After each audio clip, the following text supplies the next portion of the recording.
tenaga honorer pegawai tidak tetap, pegawai tetap non-PNS, pegawai pemerintah non-pegawai negeri, dan tenaga kontrak yang bekerja di instansi pemerintahan wajib diangkat menjadi PNS secara langsung dengan memperhatikan batas usia pensiun.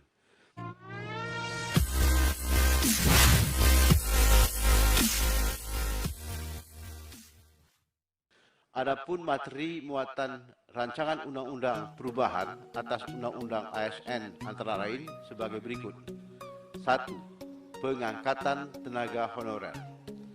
Tenaga honorer pegawai tidak tetap, pegawai tetap non-PNS, pegawai pemerintah non-pegawai negeri, dan tenaga kontrak yang bekerja di instansi pemerintahan secara terus-menerus serta diangkat berdasarkan surat keputusan yang dikeluarkan sampai dengan tanggal 15 Januari 2014 wajib diangkat menjadi PNS secara langsung dengan memperhatikan batas usia pensiun.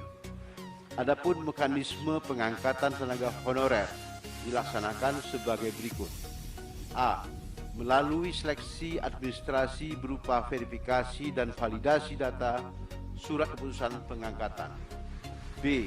Memprioritaskan mereka yang memiliki masa kerja paling lama serta bekerja pada bidang fungsional, administratif, dan pelayanan publik. C.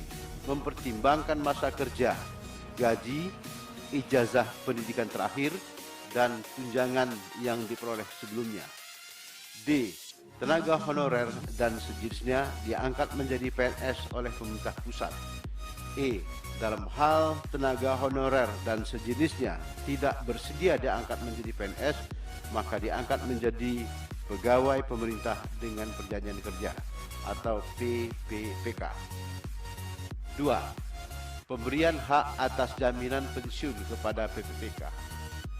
Mengingat bahwa beban kerja PPPK yang sama dengan PNS, maka dalam rancangan undang-undang perubahan atas undang-undang ASN juga dirumuskan pasal yang menyesuaikan hak PPPK dengan hak PNS, yakni hak atas A. Gaji, tunjangan, dan fasilitas. B. Cuti. C. Pengembangan kompetensi. D. Jaminan pensiun dan jaminan hari tua. Dan E. Perlindungan.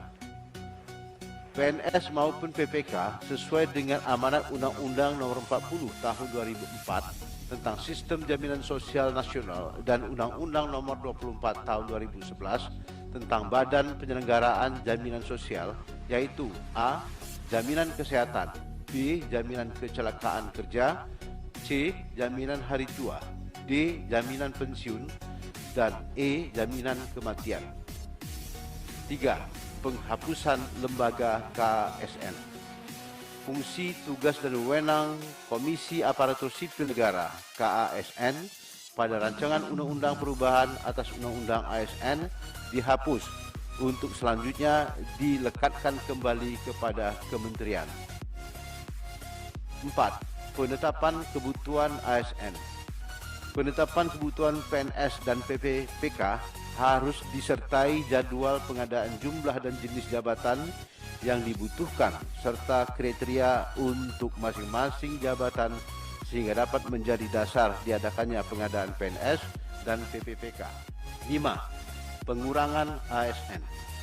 Perampingan organisasi atau kebijakan pemerintah yang mengakibatkan pensiun dini bagi PNS dan pengurangan PPPK dilakukan secara massal. Pemerintah sebelumnya berkonsultasi terlebih dahulu dengan DPR berdasarkan pada evaluasi dan perencanaan pegawai.